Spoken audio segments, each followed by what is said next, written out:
Chelsea are finally starting to upgrade their back line in their new signing, Maxence Lacroix, who is joining from Crystal Palace. Now, this signing for me completes my thinking that Alonso will be using a back three, which I already kind of thought he was going to do because the signing of Palestra, I think he's a perfect wing back.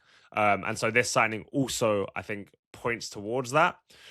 Lacroix is a very good defender. I think there's no doubts about that. We've seen it in the Premier League last season. What he is so good at is covering space. He is absolutely rapid. When a team wants to push aggressively, I think Lacroix is perfect for that because he can sweep up in behind so well. His pace is just out of this world. But I think this also begs the question of how Chelsea will play and how their back three is going to look. And I think what Lacroix does is cover for some of the deficiencies of their other players. So we'll go over to the tactics board and discuss this. So this is how I have Chelsea lining up a little bit. I mean, this could definitely change. I think Kenda, I don't expect him to start a left wing back, but they don't have a clear option here yet.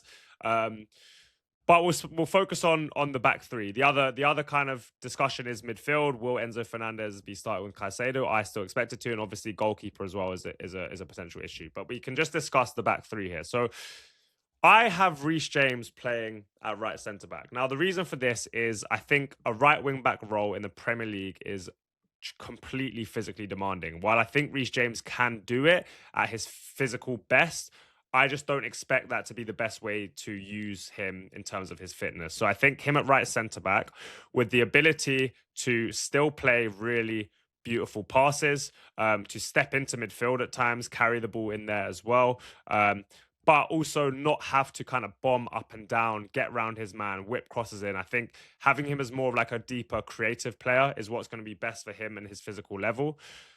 What Lacroix does, though, I think, which is really important, is protects both of these guys. Now, Reece James is quick once he gets in his stride, but we know his physical deficiencies in terms of his fitness. You probably don't want him constantly sweeping up the space in behind, right? Doing sprint after sprint after sprint.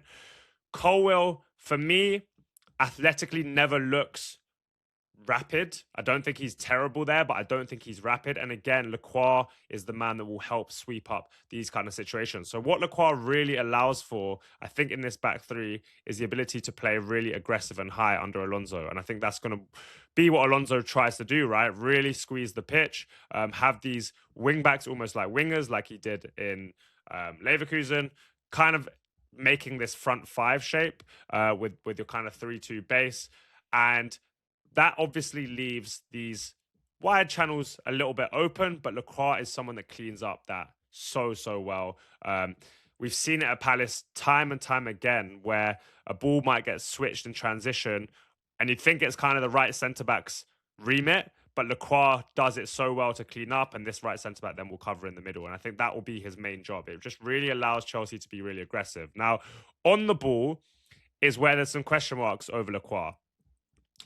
Lacroix is not like necessarily a really expansive passer.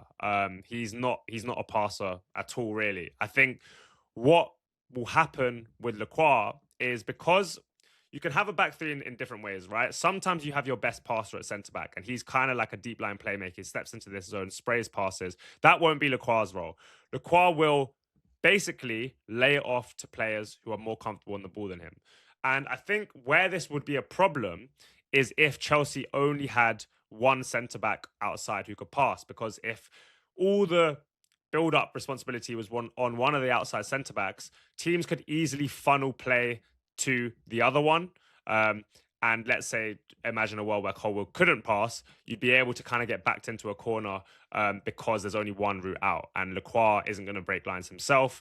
But what Chelsea do have is brilliant passes on both sides. And so Lacroix's job is going to be pretty easy. He's just going to have to lay it either side to one of the centre-backs, or you get one of the midfielders dropping in. And so all of his passing options will be quite short, simple passes. I don't expect him to be anything progressive, but because there's so many good ball players around him, I don't see this as a big issue. I don't see it as an issue at all. Where this potentially could become an issue is if injuries to Colwill, injuries to James. then you're looking at potentially an issue. Now, I think Acheampong is very comfortable on the ball as well. It remains to be seen if he's going to be trusted in kind of deputizing Reece James. That's who my choice would be. Fofana is good on the ball. I think he's more of a carrier. And Hato is the other one, right? Hato is also someone who's very capable on the ball. But it's just about whether these guys will be trusted and how big the drop-off will be from Colwill and Reece James, where is there enough progression from this? Now, I like to think that these outside centre-backs are decent cover, but it's not going to be the same as when it's Reece James and Colwill. So will that be enough ball playing with Lacroix in the centre? We will see. But I think overall, the signing just makes so much sense because of how it allows Chelsea to squeeze. If you're enjoying this content, guys, please do subscribe to the channel. We're going to be bringing videos like this all summer and into the start of the Premier League too. But the next thing I want to talk about with Lacroix is how his aerial success has just carried on developing since he joined Palace. I think it wasn't like a huge standout of his game prior to this. This is information given to me by Spencer, who's not here. But since joining Palace, he's really, really improved here. And this is really important because I think Alonso is not someone that is stuck in his ways in terms of how he wants to defend. There are times where Alonso is happy to drop off. He did it at Leverkusen at times where he does want to maybe defend slightly deeper.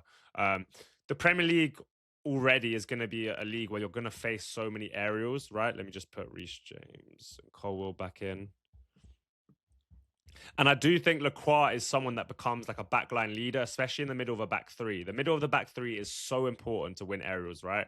Because this is where the majority of chances in the air are going to come. Whether that's a flick on from a striker here, you have to be able to win those, or it's a cross into the box from out here, and you're the one closest to the penalty spot or kind of the 6-yard line where you need to get it away. That's really important. And Lacroix is athletic. He jumps, he competes.